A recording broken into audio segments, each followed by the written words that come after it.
Okay, do you remember before we showed you the F major 7, which was this? Remember that? Cool. So, we, instead of playing those 3 notes like that, these are in this position, but this first finger, instead of playing that just that B string, it's going to have to hold the B string and the E string. So, it's going to be doing that. And now to hold just that is very easy, because we've been learning to do things like this with 3 strings, right? And that's one thing, because you can put all of your power right there and hold it. But now comes the greatest test of the muscles in your hand so far, and it's going to be difficult, and things are not going to ring properly, and they're going to sound dup, dup, dup, dup, dup.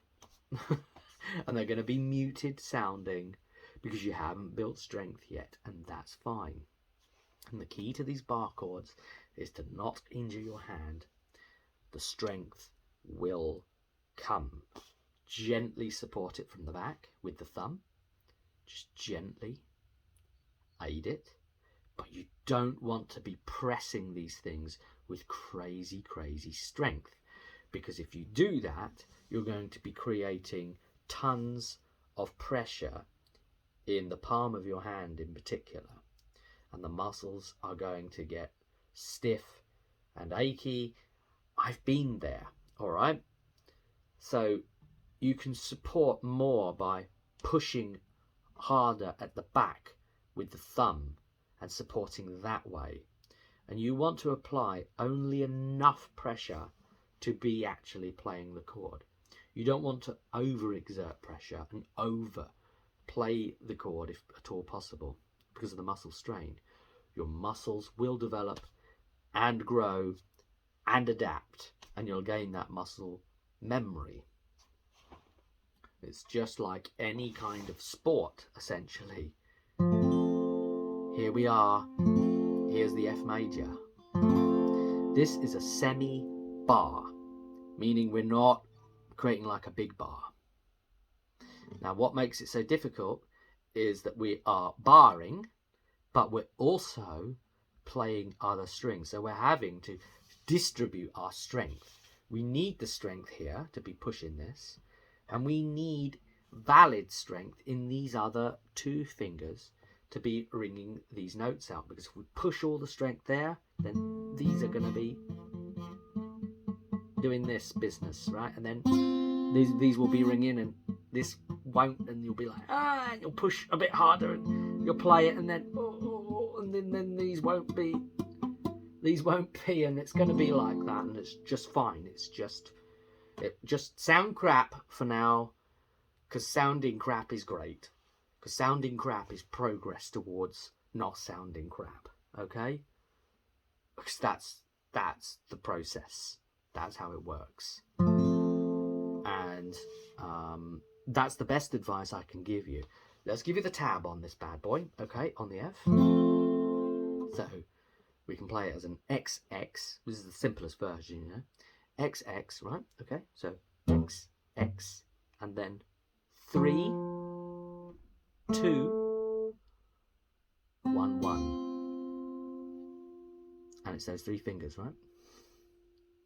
X, X, 3, 2, 1, 1. So that first finger's creating the semi-barre. 1, 1. So remember we learnt it as the F major 7, where we only play that B string. But now we're barring the B and E string. And that makes an F major. Pretty cool, right? And here's, you know, just as an added bonus, you know, you can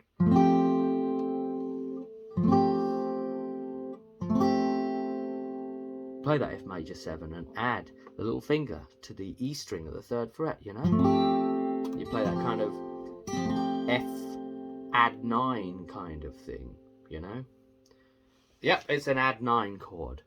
We're not going to burden you too much, but hey, we were in the vicinity. I thought I'd chuck it in there for some of you that are on top of the game instead. But let's go back to the F major. And this is going to be a turning point for you, because if you nail this, you're going to be opening up other possibilities. Okay, just try and get that chord. And if you can get that chord, then you'll be able to do other things like, you ready for this? Move it up a fret, the whole thing. Ready? Like that. And then we've gone up by 1. And what's 1 up from F? It goes F, F sharp. So it goes, you know, the XX, and then play the 4 bottom. And you've suddenly just gone up. You've just changed key. You've just modulated up by 1 by just taking the same shape and moving it up 1. Like that, because everything's moved up together. So it's the same chord, but up 1. If we do it again from F sharp, we get another way of playing a G. So remember we had that G here, which was a lower sounding G, right? But you can do that F on the 3rd fret, right? One more. From G, up 1 more. What is it? G sharp. What's 1 after G sharp? Go. A. On the 5th fret, we play that F shape that you've just learned on the 5th fret. And we're playing an A. And I can prove it because here's the A.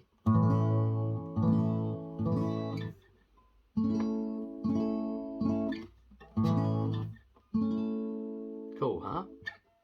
A sharp, B, C.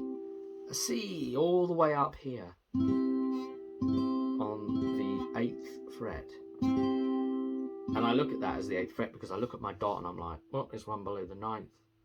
The dot is the 9th. Tells me that's the 8th. That's what those dots are for, remember? C.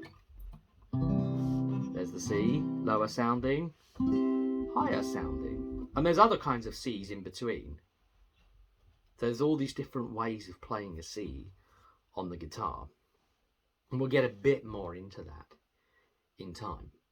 But this F's an important lesson for you, because this will begin to really unlock some crucial intermediate guitar ideas and give you access to so many more chords now, because now you'll be able to play an F sharp, you'll be able to play that G sharp, you know,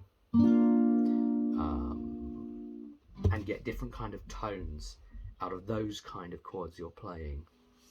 Have fun. It's a hard one. You're going to have to keep coming back to this one, but I know you'll get there. See you soon.